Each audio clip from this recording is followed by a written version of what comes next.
रोशनपुर नाम के गांव में चंदा और शांति नाम की जिठानी और देवरानी रहती थी। चंदा का पति बहुत पैसे वाला था। उनके पास किसी भी चीज की कोई कमी नहीं थी और उसके विपरीत शांति का पति बहुत ही गरीब और नशेड़ी था। शांति चंदा के घर में काम करके अपना घर चलाती थी। भाभी, घर पर खाने के लिए कुछ भी नहीं है। अगर आप थोड़ा खाना दे पाए तो बहुत मेहरबानी होगी। मुझे जो भी पैसे मिलते हैं वो तो आपके देवर नशे में उड़ा देते हैं। ये तुम लोगों का ना रोज रोज का ड्रामा हो गया है। अब देवर जी कमाते नहीं है तो मैं क्या करूं? तुम्हारा पति तो तुम्हारी सारी कमाई दारू में उड़ा देता है। रहने दो भूखा उसे। अरे ऐसे मत बोलिए भाभी, आप तो जानती ही हैं कि वो मन के कितने साफ हैं, पर इस बेरोजगारी के कारण उन्हें दारू पीने की लत लग गई है। अरे अपना ये रोना गाना बाद में कर लेना, पहले काम निपटा ले घर का। मेरा और टाइम खराब ना कर। जा गेहूं पीस ले, फिर तुझे कपड़े भी धोने हैं। शांति रसोई घर में जाकर गेहूं पीसने लगती है। पीसते पीसते कुछ गेहूं वहाँ कपड़ों में गिर जाते हैं, जिसे देखकर उसके दिमाग में एक आइडिया आता है। क्यों ना ऐसे ही थोड़े गेहूं मैं अपने पल्लू में बांधकर घर ले जाऊं, फिर एक बर्तन में जमा कर लूंगी और उसे पीसकर रोटी बना लूंगी। कुछ दिन तो ऐसे ही चलता रहा, मगर फिर एक दिन चंदा ने शांति को ऐसा करते हुए देख लिया। अरे पहले तो मुझे लगा तुम लोग बस गरीब हो, पर तुम लोग तो चोर भी हो। चोरनी कहीं की। मुझे तो लगता था तू गेहूं पिसती है, पर तू तो अपने पल्लू में गेहूं छुपा कर ले जाती है। निकल मेरे घर से। मुझे माफ कर दो भाभी, हमारे पास खाने के लिए एक दाना तक नहीं था, इसलिए मुझे ये सब करना पड़ा। अरे तुम लोग मेरे रिश्तेदार हो, इसीलिए दया कर तुझे मैंने अपने घर पे काम पर रख लिया, पर तू और तेरा पति हमारे खानदान का नाम मिट्टी में मिलाने पर उतारू हो चुके हैं। आपको मुझे जितनी गालियां देनी है दीजिए, मारना है तो मार भी लीजिए भाभी, पर मुझे काम से मत निकालिए। परिवार की बात है, वरना कोई और ऐसा काम करता ना तो धक्के मार कर कब से घर का बाहर निकाल दिया होता। रोते रोते शांति अपने घर चली जाती है, जहाँ उसका नशेड़ी पति कहता है, अरे कहाँ रह गई थी कामचोर? इतनी देर क्यों कर दी? आज पैसे लाई कि आज भी खाली हाथ वापस आ गई है? अपने हाथ दिखा, जरूर पैसे छुपा लिए ताकि मैं दारू ना पी पाऊँ। नहीं जी, मैं आपसे क्यों छुपाऊंगी, और अभी आप दारू पीने की बात कर रहे हैं, उसी कारण तो आज हम लोगों की ये हालत हो गई है। इसी काम की नहीं है तू, बिना मार खाए समझेगी नहीं। रख, अभी तेरे होश ठिकाने लगा दूं। रामलाल शांति को बहुत मारता है। शांति का मन दुखी हो जाता है और वो गांव के तालाब के पास के एक पेड़ के नीचे बैठकर फूट फूट कर रोने लगती है।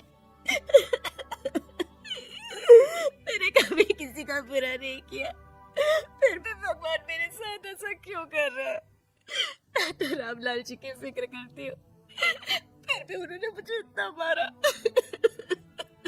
तभी उसे एक आवाज सुनाई देती है, रोने की कोई जरूरत नहीं है बेटी, चिंता क्यों करती हो? ये आवाज कहाँ से आ रही है? शांति अपने आसपास देखती है, उसे कोई नहीं दिखता। वो ऊपर देखती है, जहाँ उसे एक छोटी सी परी दिखती है। आप कौन है? आप तो कोई परी लगती है। हाँ बेटी, मैं इसी पेड़ पर रहती हूँ। मैंने तुम्हारी सारी बात सुनी, अब तुम्हें फिक्र करने की कोई जरूरत नहीं। अपनी आंखें बंद करो। शांति आंखें बंद करती है और जादुई परी अपनी छड़ी घुमाती है। उसकी छड़ी घुमाते ही पेड़ के सारे पत्ते सुनहरे रंग के हो जाते हैं। परी उनमें से एक पत्ता तोड़ लेती है और फिर से अपनी छड़ी घुमाती है, जिसके कारण सारे पत्ते पहले की तरह साधारण से दिखने लगते हैं। आंखें खोलो बेटा, लो इस पत्ते को ले जाकर अपने तकिए के नीचे रख देना। ये तो एक साधारण पत्ता है, इससे क्या होगा?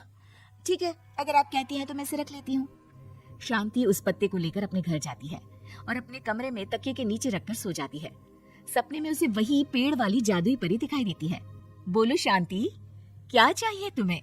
मैं चाहती हूँ हम बहुत अमीर हो जाएं और मेरे पति नशा करना छोड़ दें, उन्हें कोई काम भी मिल जाए। कल जब तुम सुबह नींद से जागोगी, तुम्हारी इच्छा पूरी हो गई होगी। अगली सुबह शांति नींद से जागती है, अपने आसपास का नजारा देखकर चौंक जाती है। उसके बिस्तर पर चारों तरफ सोने चांदी रखे हुए थे। हे भगवान, कहीं मैं सपना तो नहीं देख रही? इतना सारा सोना, वो भी मुझ गरीब के पास। रामलाल जी को बताती हूँ, वो बहुत खुश होंगे। शांति जैसे ही कमरे के बाहर जाती है, वो देखती है कि रामलाल सूट बूट पहने काम के लिए बाहर जा रहा होता है। मुझे शहर में एक नौकरी मिल गई है शांति, मुझे आने में देर हो जाएगी, घर का ध्यान रखना। और इस तरह शांति बहुत अच्छा जीवन बिताने लगती है। उसके पास अब किसी भी चीज की कमी नहीं रह जाती। रातों रात शांति के पास आए इतने पैसों को देखकर उसकी जिठानी उससे पूछती है, अरे क्यों रे शांति, कहीं बड़ा हाथ मारा है क्या? अचानक तुम लोगों के पास इतना पैसा कैसे आ गया? नहीं नहीं भाभी, ये सब तो जादुई परी के दिए हुए पत्ते का कमाल है। शांति जादुई पत्ते के बारे में सारी बात चंदा को बताती है। जिसे सुनकर चंदा के मन में लालच आ जाता है और वो झूठ मूठ रोते हुए उसी पेड़ के नीचे जाती है जहाँ उसकी रोने की आवाज सुनकर जादुई परी कहती है, क्या हुआ बेटा, क्यों रो रही हो? मैं बहुत गरीब हूँ, मेरे पति मुझे बहुत मारते हैं, अब मैं जीना नहीं चाहती। चिंता मत करो बेटा, अपनी आंखें बंद करो। जादुई परी चंदा को भी उसी पेड़ का एक पत्ता देती है और तकिए के नीचे रखने को कहती है। चंदा उस पत्ते को लाकर अपने तकिए के नीचे रख लेती है और अगली सुबह जब उठती है तो उसके कमरे में चारों तरफ सांप बिच्छू रहते हैं। अरे बचाओ बचाओ, कोई मुझे बचाओ। ये कैसा पत्ता है जिसे लाने के बाद उस गरीब शांति के पास तो इतना सारा सोना आ गया और मेरे चारों तरफ ये सांप बिच्छू, अरे कोई बचाओ। चंदा अपनी जान बचाती हुई शांति के पास जाती है।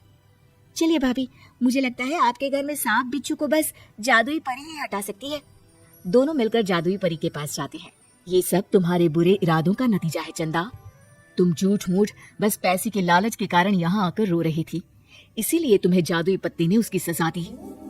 अरे मुझे माफ कर दीजिए जादुई परी, मेरे मन में लालच आ गया था। अरे शांति, तुम भी मुझे माफ कर दो, मैंने तुम्हारे साथ बहुत गलत किया है, फिर भी तुम मेरी मदद के लिए आई।